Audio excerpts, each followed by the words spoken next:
Bonjour et bienvenue dans ma chaîne. Aujourd'hui, je vais vous expliquer le mécanisme des réactions d'élimination E2 qui se base entre un halogénure d'alkyle et une base forte et on obtient un alcène.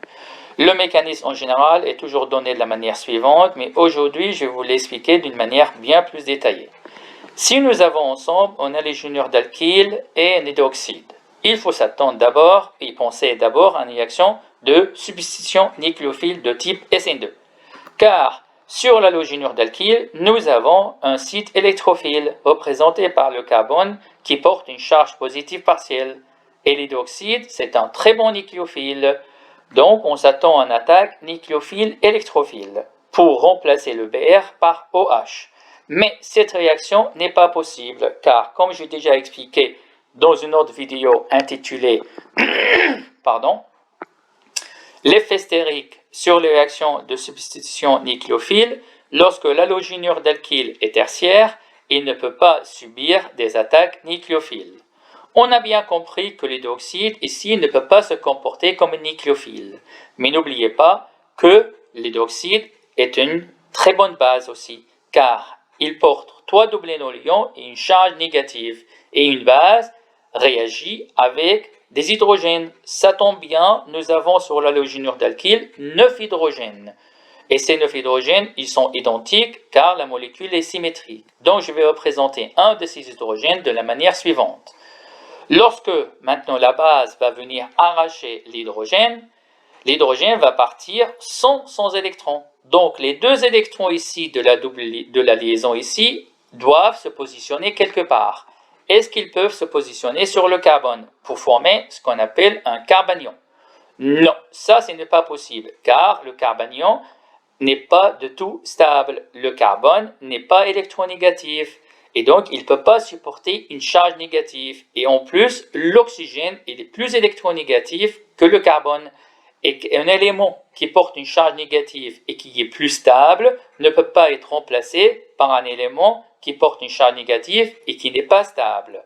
Donc, quelle est la deuxième solution pour repositionner ces deux électrons de la liaison? C'est de former une double liaison, une liaison pi entre ces deux carbones. Mais il y a un petit problème ici, c'est que le carbone forme déjà 4 liaisons et il ne peut pas former 5 liaisons. Donc, il y a une liaison qui doit être brisée.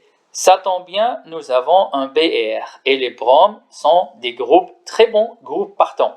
Donc le Br va quitter la molécule avec les deux électrons qui forment la liaison pour permettre à cette liaison pi de se former.